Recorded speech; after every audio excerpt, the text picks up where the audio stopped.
For suppose ఈరోజు మీ life style maintain చేయడానికి per month 1 lakh ఖర్చు అవుతుంది అనుకుంటే, సేమ్ లైఫ్ స్టైల్ మెయింటైన్ చేయడానికి ఆఫ్టర్ 5 years మీకు 1,38,000 అవుతుంది.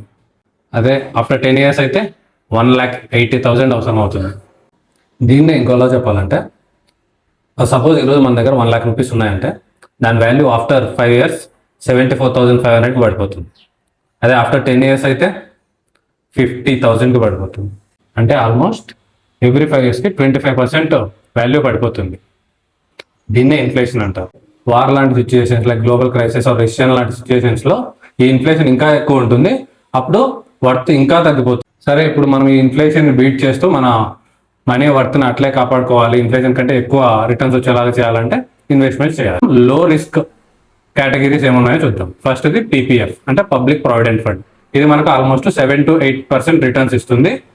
అయితే ఇది లాంగ్ టర్మ్కి బెటర్ ఆప్షన్. లైక్ 15 years అలా ఉంటే మాత్రం ఇది కొంచెం ఇన్ఫ్లేషన్ బేర్గా బీట్ చేస్తుంది, but low risk.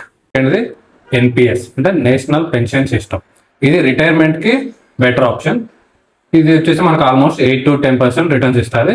So inflation beat చేస్తుంది.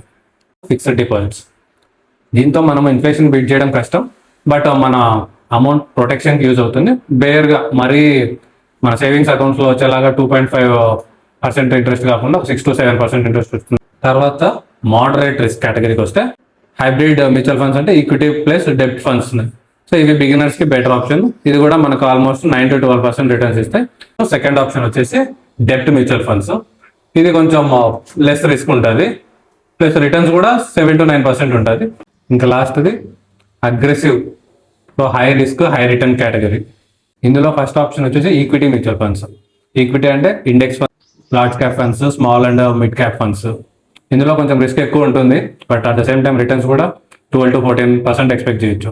బట్ ఇది షార్ట్ టర్మ్కి పనికిరాదు, కొంచెం లాంగ్ టర్మ్ అయితేనే better option. Plus market volatility bear చేయగలిగేలా ఉండాలి. మార్కెట్ పడిన రోజు భయపడి తీస్తే మాత్రం నష్టపోతాం. రిస్క్ తీసుకోవచ్చు. ఇంకా రిటర్న్స్ రావాలనుకుంటే డైరెక్ట్ స్టాక్స్. అయితే దీనికి స్టాక్స్ నాలెడ్జ్ ఐడియా ఉండాలి, స్టాక్ మార్కెట్ గురించి కంప్లీట్ అనాలిసిస్ ఉండాలి, మీరు ఏదైతే స్టాక్స్లో పెట్టాలనుకుంటున్నారో దాని గురించి. సో ఇది కొంచెం రిస్కీ, బట్ ఇక్కడ రిటర్న్స్ కూడా కొంచెం ఎక్కువగానే. ఇంకా లాస్ట్ ఆప్షన్ రియల్ ఎస్టేట్స్ లేదా ఆర్ఈఐటీస్. ఇందులో ఇన్వెస్ట్ చేయాలంటే క్యాపిటల్ ఎక్కువ ఉండాలి, బట్ రిటర్న్స్ ఒక 8 to 12% మినిమం ఎక్స్పెక్ట్ చేయొచ్చు. సో ఈ టేబుల్ చూస్తే మనకు రిస్క్ అండ్ రిటర్న్ ఎట్లుంటుంది అనేది కంపేర్ చేసుకోవచ్చు.